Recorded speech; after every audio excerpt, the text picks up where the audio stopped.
Le téléphone portable, smartphone et tous les autres appareils électroniques nous sont très utiles au quotidien. Risque de courbature, de fatigue générale, d'insomnie, de faiblesse sexuelle, de surdité ou de cécité, des AVC, les charges électromagnétiques des téléphones portables, smartphones ou tout autre appareil électronique sont très dangereuses pour la santé et peuvent vous conduire à la mort. Utilisez désormais les autocollants anti-radiation GIA pour protéger et préserver votre vie.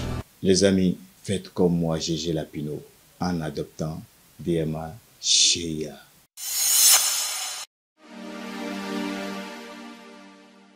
Amis internautes de Guéri TV, mon lecteur de Matin Libre, bonjour. Bienvenue dans la revue des titres de votre quotidien en sa parution de ce vendredi 18 octobre 2024, le dernier numéro pour le compte de cette semaine. Rapport 2024 sur l'état de la population mondiale, le Bénin en avance sur les défis. Abdoulaye Biotane s'en réjouit. Azalaï Hôtel de Cotonou a abrité ce jeudi 17 octobre 2024 la présentation du rapport 2024 sur l'état de la population mondiale, laquelle a connu la présence effective du ministre d'État chargé du développement et de la coordination de l'action gouvernementale, de celle de son homologue de l'enseignement supérieur et de la recherche scientifique, du représentant résident du Fonds des Nations Unies pour la population et de plusieurs autres invités. Pendant ce temps, grande promotion Loto 590 de la Loterie nationale du Bénin, 10 nouveaux gagnants reçoivent des chèques et des motos neuves. La Loterie nationale du Bénin, LNB, a procédé ce jeudi 17 octobre 2024 à son siège à Cotonou à la remise des lots composés de motos neuves et de chèques à 10 de ces heureux gagnants. Ces derniers ont été tirés au sort à l'issue des titres de participation de la grande promotion du G Loto 590 des tickets non gagnants. Autre titre à la une de votre quotidien, recrutement des agents électoraux et accréditation des observateurs. La Sénat initie une séance d'échange. La Commission électorale nationale autonome Sénat a initié ce jeudi 17 octobre 2024 à Cotonou une séance d'échange sur la gestion du recrutement, de la formation des agents électoraux et de l'accréditation des observateurs. La présente séance, à laquelle se trouvent conviés des responsables de partis politiques, vise à susciter les réflexions nécessaires en vue de parfaire l'organisation des élections générales de 2026. L'avant-dernier titre à la une de votre quotidien, école primaire publique Sénadé 2, Salif Ouedraogo et Lionel Talon construisent 2 terrains multisports. La pose de la première pierre a lieu ce jour. L'épanouissement des jeunes d'Akpakpa préoccupe le PDG de Nobila Investment Group, Salif Ouedraogo. Pour ce faire, il a noué un partenariat avec le promoteur du centre communautaire EYA, Lionel Talon, qui déjà fait ses preuves dans ce domaine. Les deux, animés par le même désir, celui de répondre aux besoins de loisirs sains, de sport, de formation des jeunes, décident de poser un acte fort. Il s'agit de la construction de 2 terrains modernes multisports à Sénadé. La pose de la première pierre a lieu ce jour, vendredi 18 octobre 2024, dans l'enceinte de l'école primaire publique Sénadé 2. L'initiative vise à renforcer les liens communautaires tout en offrant des opportunités aux jeunes de la localité, mettre à leur disposition des infrastructures sportives modernes et accessibles leur permettant de se rassembler, d'améliorer leurs compétences athlétiques, mais aussi d'intégrer des valeurs essentielles comme la discipline, l'esprit d'équipe et le respect. Et puisqu'on parle de sport, CAF Award 2024 et de 3 pour le Maroc. La Confédération africaine de football a annoncé que la prestigieuse cérémonie des prix CAF, qui récompense les meilleurs joueurs du football africain, aura lieu le 16 décembre au Maroc. Amis internautes de Guéri TV, mon lecteur de Matin Libre, ainsi s'achève la revue des titres de votre quotidien. Merci de nous avoir suivis. À demain.